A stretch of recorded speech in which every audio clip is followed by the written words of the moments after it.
नमस्कार दोस्तों, कैसे हैं आप लोग। आशा करता हूँ कि आप लोग ठीक होंगे और इस कोरोना महामारी में अपने आप को सेफ रखें और पढ़ाई भी करते रहें। तो आज दोस्तों आप लोग के लिए हम लोग नए दिन का नया करंट अफेयर लेकर हाजिर हो चुके हैं।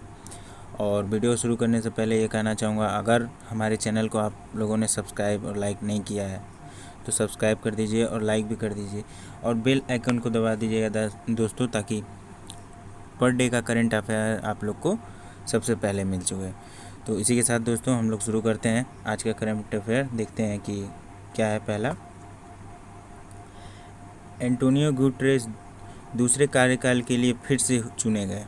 दोस्तों क्या हुआ है, संयुक्त राष्ट्र महासभा ने 1 जनवरी 2022 से शुरू होने वाले दूसरे कार्यकाल के लिए एंटोनियो गुटेरेस को संयुक्त राष्ट्र महासचिव नियुक्त किया है। दोस्तों ये नियुक्ति अपॉइंटमेंट के हिसाब से यह बहुत इम्पोर्टेंट है। दोस्तों इन्हें नियुक्त किया गया है। इसकी घोषणा संयुक्त राष्ट्र महासभा के 75वें सत्र के अध्यक्ष वोल्कन वोजकिर इन्होंने किया है। दोस्तों ठीक है, इन्होंने यह घोषणा की है कि ये 2026 तक ये इनका कार्यकाल समाप्त होने वाला है और उसके बाद ये रहेंगे। नेक्स्ट दोस्तों देखते हैं, असम धीरे धीरे 2 बच्चों के मानदंडों को लागू करेगा।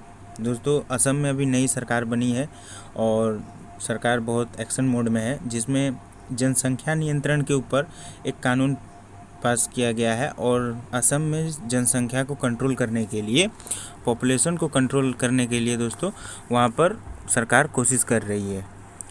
दोस्तों पॉपुलेशन हमारे देश का एक बहुत बड़ा समस्या बनते जा रहा है दिन प्रतिदिन। हमारी आबादी अभी वर्ल्ड में सेकंड नंबर पे है, 130 करोड़ हमारी आबादी है दोस्तों। और जनसंख्या विस्फोट हमारे देश का बहुत बड़ा समस्या है। ज़्यादा जनसंख्या होने से आप लोग जानते हैं दोस्तों तरह तरह की प्रॉब्लम्स क्रिएट होते हैं। सबसे पहला प्रॉब्लम तो जॉब्स पे क्रिएट होता है दोस्तों, जॉब्स मिलने पर, फिर सभी को एक प्रकार की सुख सुविधाएँ देने पर, जिससे कि दोस्तों कंट्रोल करना बहुत ज़रूरी है। असम सरकार राज्य द्वारा वित्त पोष विशिष्ट योजना के तहत लाभ प्राप्त करने के लिए धीरे धीरे 2 बच्चों की नीति लागू करेगा। धीरे धीरे दोस्तों सरकार इस नीति को लागू करेगी 2 बच्चों के, मैंने 2 बच्चों से अगर आप ज़्यादा आपके होते हैं तो आपके ऊपर कुछ रिस्ट्रिक्शंस लगाए जाएंगे या आपको जो सरकारी सेवाएं हैं उनसे वंचित कर दिया जाएगा। हालांकि प्रस्तावित जनसंख्या नियंत्रण नीति असम में सभी योजनाओं पर तुरंत लागू नहीं होगी, क्योंकि कई लाभ केंद्र सरकार द्वारा दिए जाते हैं। असम में वर्तमान में पंचायत चुनाव लड़ने के लिए 2 बच्चों का मानदंड है। दोस्तों अभी जो असम में आपको अगर पंचायत का चुनाव लड़ना है तो उसके लिए यह नियम अभी लागू है। दोस्तों आपके 2 बच्चे होंगे तभी आप पंचायत का चुनाव लड़ सकते हैं, तो दोस्तों यह याद रखिएगा। नेक्स्ट देखते हैं, गिनी में दूसरा इबोला प्रकोप समाप्त। दोस्तों गिनी एक देश है जहां पर इबोला एक वायरस है दोस्तों, ये भी कोरोना वायरस की तरह है। इसने भी वहां बहुत कहर मचाया दोस्तों, 11,300 लोगों की जान ले लिया इसने। और ये इसका सेकेंड फेज यहाँ पर समाप्त हुआ है। कहाँ पर दोस्तों? गिनी के अंदर। ये एक देश है दोस्तों, अफ्रीकी देश है। इबोला में गंभीर बुखार आता है और सबसे खराब स्थिति में बिना रुके रक्त का स्त्राव होता है दोस्तों, खून बहने लगता है। तो ये याद रखिए दोस्तों। इसकी आधिकारिक घोषणा किसने की है? वर्ल्ड हेल्थ ऑर्गेनाइजेशन ने किया है। नेक्स्ट देखते हैं, गुरु प्रसाद महापात्रा का निधन। दोस्तों इनका निधन हो गया है। गुजरात कैडेट के आईएएस अधिकारी, दोस्तों ये आईएएस अधिकारी रह चुके हैं गुजरात कैडेट के, ठीक है। और डीपीआईटी के सचिव ये 2021 में थे, अभी तक थे। इनकी मृत्यु हो गई है दोस्तों। महापात्रा ने साबरमती रिवर फ्रंट सहित कई परियोजनाओं का महत्वपूर्ण भूमिका निभाई थी और अहमदाबाद में मॉडल सड़कों की शुरुआत की थी। अहमदाबाद में मॉडल सड़कों का शुरुआत या जनक इन्हें कहा जाता है दोस्तों। इनका अभी निधन हो गया है। नेक्स्ट देखते हैं, इब्राहिम रईस ईरान के नए राष्ट्रपति। दोस्तों ईरान में राष्ट्रपति का चुनाव ख़त्म हुआ है, जिसमें इब्राहिम रहीन इनको नया राष्ट्रपति घोषित किया गया है। ठीक है दोस्तों, ईरान हमेशा चर्चाओं में रहता है दोस्तों। बाइडेन एडमिनिस्ट्रेशन के टाइम में, अभी जब अमेरिका में जो बाइडेन की सरकार आई है, तब से ईरान पर थोड़ा अमेरिका ज़्यादा मेहरबान है। किंतु जो ट्रंप थे दोस्तों, इनकी कभी भी ईरान के साथ नहीं पड़ती थी। इसीलिए बीच बीच में सुनाई देता था कि ईरान ने अमेरिकी सैन्य ठिकानों पर हमला कर दिया या अमेरिका ने कर दिया, तो उस समय नहीं पड़ती थी दोस्तों। सुप्रीम लीडर के बाद ईरान के राष्ट्रपति देश में दूसरे सर्वोच्च पद के अधिकारी हैं। ठीक है दोस्तों, नेक्स्ट देखते हैं दोस्तों। नेक्स्ट न्यूज़ है, अजीत डोभाल SCO बैठक में भाग लेंगे। दोस्तों, हमारे देश के नेशनल सिक्योरिटी एडवाइज़र कौन है?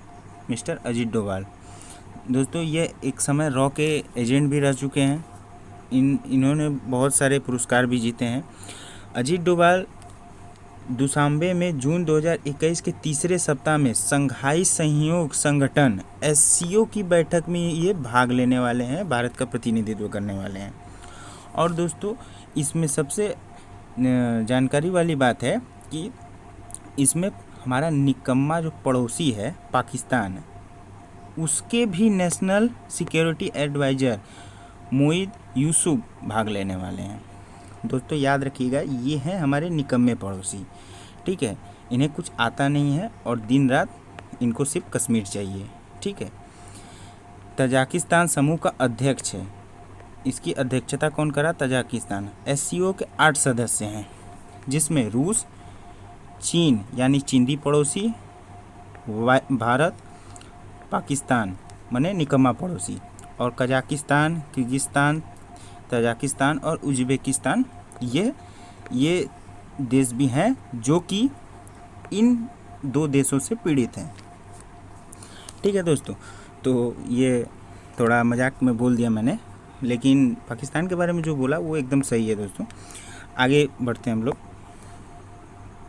अमेरिका कोविड-19 के इलाज पर 3.2 अरब डॉलर खर्च करेगा। दोस्तों, ये पैसा तो ऐसे बहाते हैं जैसे कि पानी, इनके पास पैसे की कोई कमी नहीं है।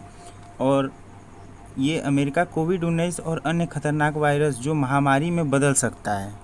दोस्तों, ये कह रहे हैं कि जो इसके जैसे और जो वायरस हैं जो कि महामारी का रूप ले सकते हैं, उनके लिए हम लोग एंटीवायरल गोलियों का निर्माण करेंगे, और जिसके लिए इन्होंने 3.2 बिलियन डॉलर दे दिए हैं, घोषित कर दिए हैं दोस्तों कि इन पर खर्च किया जाएगा। ये जो चचा दिख रहे हैं, ये डॉक्टर एंथनी फैसी हैं, ये यहाँ के विशेषज्ञ हैं अमेरिका के संक्रमण के। ठीक है, नेक्स्ट देखते हैं दोस्तों। अक्टूबर में अमिताभ घोष की नई पुस्तक का विमोचन हो रहा है। दोस्तों, ये अमिताभ घोष हैं और इनको ज्ञानपीठ पुरस्कार भी मिल चुका है दोस्तों। ज्ञानपीठ पुरस्कार आपको बता दें हम लोग दोस्तों, साहित्य के क्षेत्र में दिया जाता है। ठीक है दोस्तों, आगे देखते हैं। हाँ दोस्तों, इन्होंने एक बहुत बड़ा कारनामा किया है। रोमानिया जो है, टोक्यो ओलंपिक अभी 2021 में टोक्यो ओलंपिक होने वाला है दोस्तों, और भारोत्तोलन जो वेट लिफ्टिंग है, उसमें से रोमानिया समेत और 4 देशों को बाहर का रास्ता दिखा दिया गया है, क्योंकि ये डोपिंग केस में पकड़े गए थे दोस्तों। इसके पहला जो ओलंपिक हुआ था उसमें ये डोपिंग केस में पकड़े गए थे। और डोपिंग केस क्या होता है दोस्तों, आप लोगों को बता दें, इसमें ड्रग्स ले लिया जाता है और जो क्षमता है उसे बढ़ा दी जाती है, अपने शारीरिक क्षमता बढ़ा लेते हैं एथलीट ड्रग लेके। तो ये उसमें पकड़े गए हैं। इनके साथ इस कतार में मिस मलेशिया और थाईलैंड के बाद रोमानिया भी आ गया है दोस्तों।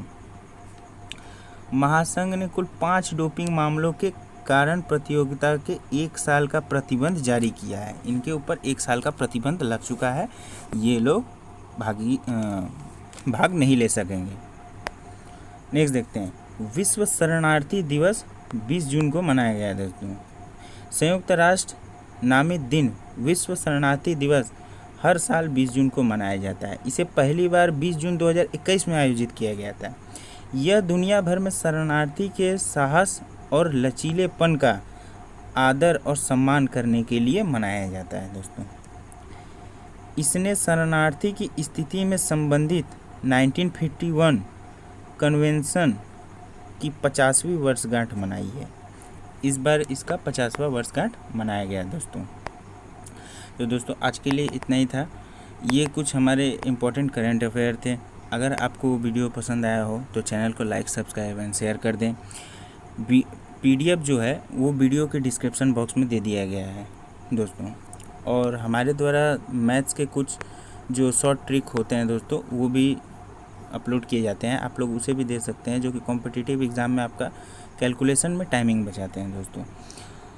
तो आज के लिए इतना ही दोस्तों, धन्यवाद। सेफ रहिए, घर में रहिए, मास्क पहनिए।